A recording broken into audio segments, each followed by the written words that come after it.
I'm a 37-year-old dad training for my first marathon at age 38. And just a few days ago I ran my first max effort 10k test under a 33 degrees heat wave. And here's the thing I learned about fatigue. You might be running on an half empty tank and not realizing and feeling completely fine, and next thing you know, you're completely drained. And by then it's already too late. It wasn't actually too bad. I deliberately cut to 5k, but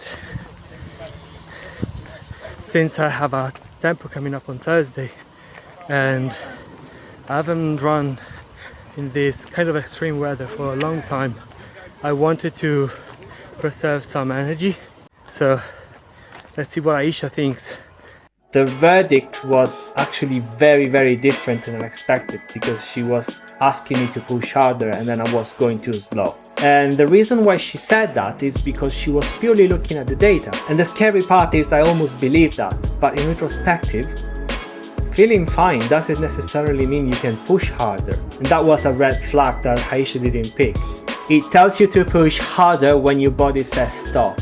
But the thing is, AIsha didn't even know the reasons why the run went the way it went. Yeah, she didn't know anything about the weather or how my body was feeling after the 10k. She was coaching a perfect runner on a perfect day who had had a perfect week. And that wasn't me. It has no context. You can't see the hit or how little you've got left. But missing the weather was probably the smallest problem. The biggest one was the way she was planning. She planned my week on the hardest week I've had so far in the training. The fastest runs and the longest distances. She was basically grading me against the data of my previous runs, which actually means only one thing. It grades you against the best day and not the body that showed up today. And to prove the point, I actually asked AIsha if I was on track to hit the goal of 18 kilometers by the end of phase 1, and of course she said yes. And at this point there was still one question that kept popping up in my head. Is it possible that you are overtired and you don't know it? AIsha said I was going too slow, and that's the only thing she picked up from the run. But what's very strange is that the heart rate climbed 26 BPM from 141 to 167 on an easy run. And that is a big red flag. It ignores what your body is telling it, the drift, the effort, how you feel, but here's how I caught it. The data never lies.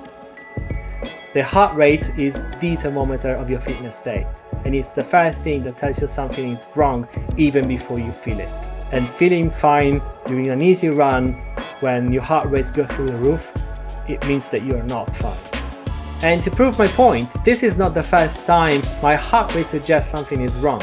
Take a look at what happened in episode 2 when I found out AIsha was planning my pace wrong. What are you supposed to do when you're using an AI coach to plan your runs? Trust the numbers, do not trust the feelings.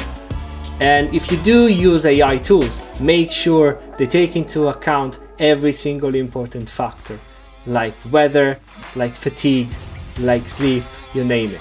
To fill in the gap, AIsha now knows about my fatigue state, and I'm really curious to see what she has in plan for next week, and especially if she's going to be able to maintain the promise of the 18k by the end of phase 1.